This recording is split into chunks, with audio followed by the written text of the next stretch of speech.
Olá, prosseguindo no estudo do Livro dos Espíritos, de Allan Kardec, na terceira parte deste livro, As Leis Morais, estamos estudando o capítulo 2 dessa terceira parte, Lei de Adoração. Neste vídeo vamos examinar o tema politeísmo.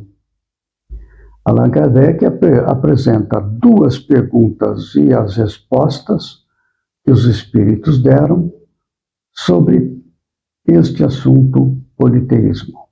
A primeira pergunta, a de número 667, é a seguinte: por que razão, não obstante ser falsa, a crença politeísta é uma das mais antigas e espalhadas?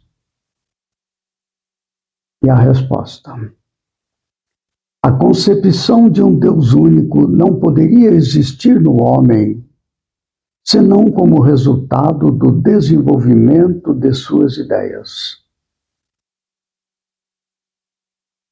Incapaz pela sua ignorância de conceber um ser imaterial, sem forma determinada, atuando sobre a matéria, conferiu-lhe o homem atributos da natureza corpórea. Isto é, uma forma e um aspecto. E desde então, tudo o que parecia ultrapassar os limites da inteligência comum era para ele uma divindade. Tudo que não compreendia devia ser obra de uma potência sobrenatural.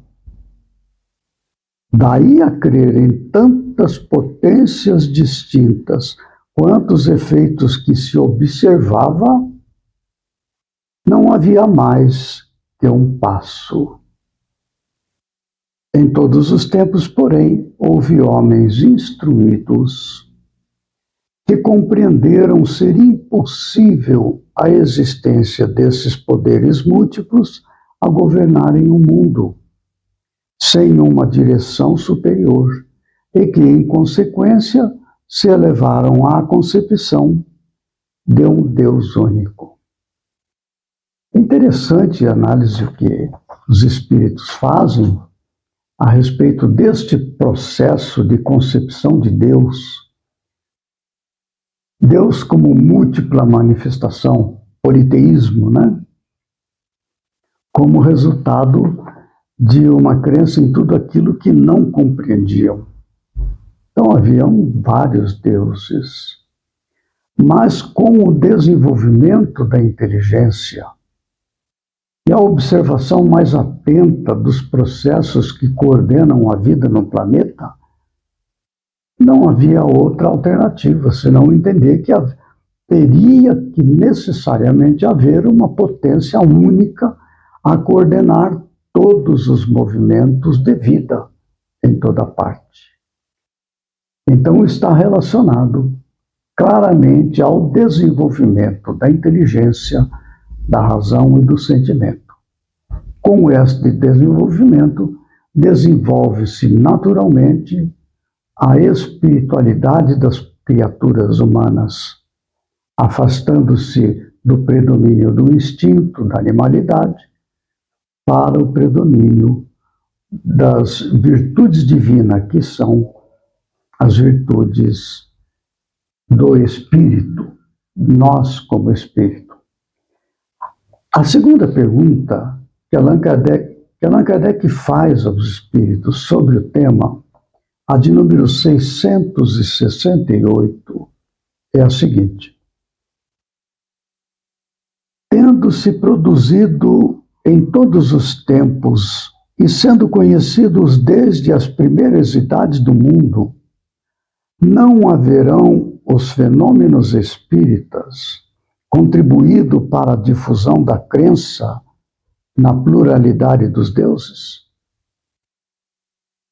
Então, os fenômenos espíritas, como se produziram em todos os tempos observados pela humanidade, sempre houveram fenômenos espíritas. Tanto que lá, na época de Moisés, Moisés teve que proibir o intercâmbio com os espíritos, porque eles estavam transformando aquilo num comércio, na busca de satisfação de interesses pessoais.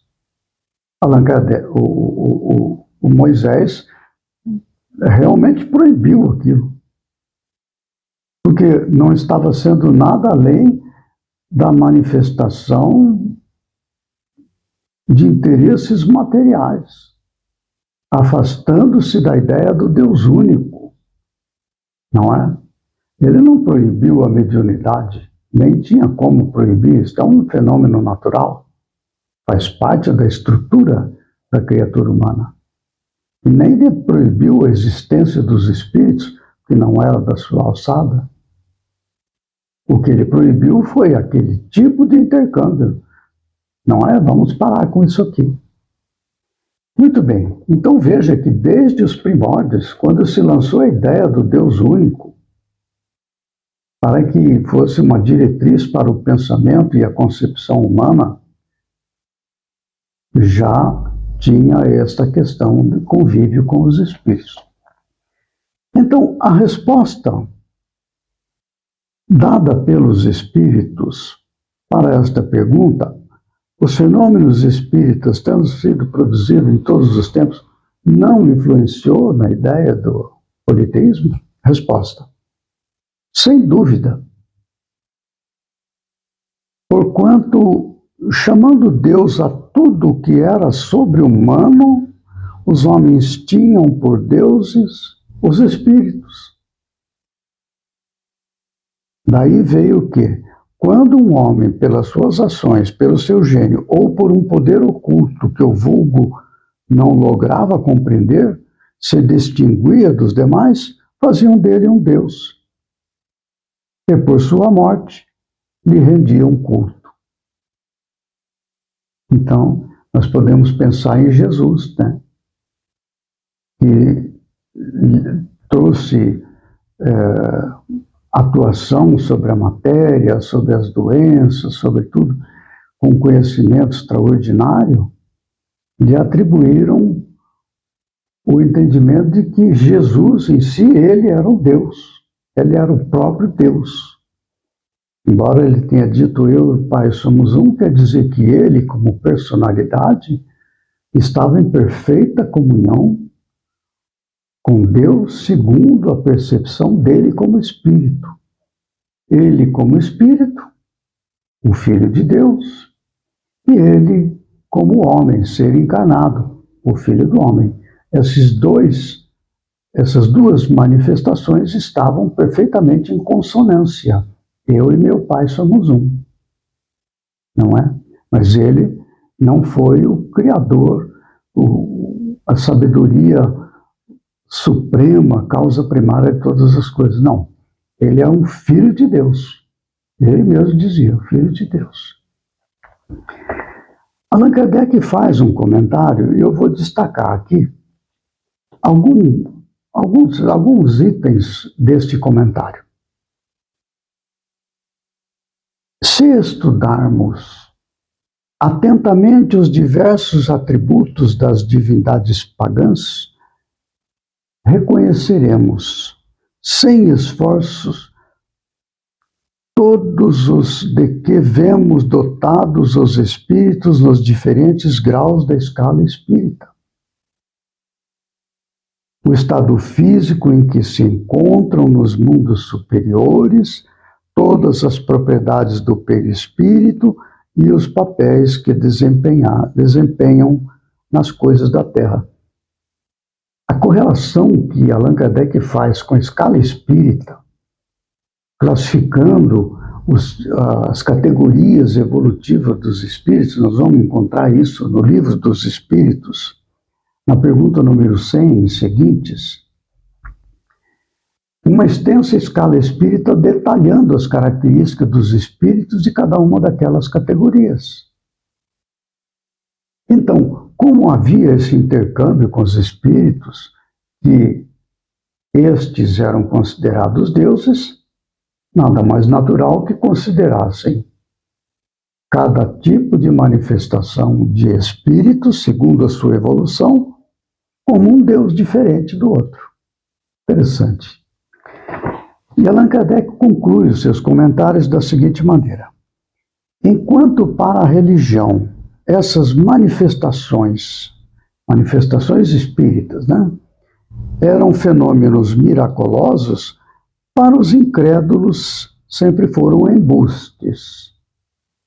Hoje, supersticiosas, mercê de um estudo mais sério, feito à luz meridiana, o espiritismo, escoimado das ideias supersticiosas que os ensombraram durante séculos, nos revela, a doutrina espírita nos revela um dos maiores e mais sublimes princípios da natureza.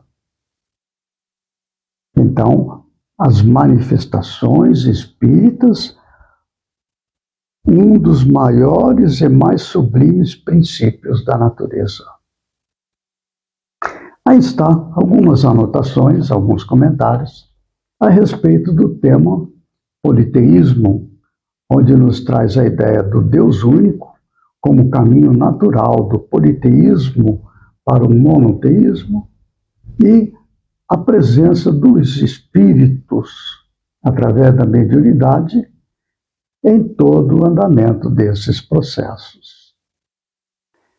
No próximo vídeo, nós prosseguiremos ainda neste capítulo 2 da terceira parte do Livro dos Espíritos, as Leis Morais, o tema sacrifícios, dentro do capítulo Lei de Adoração. Até lá, então, que Jesus nos ampare e fortaleça.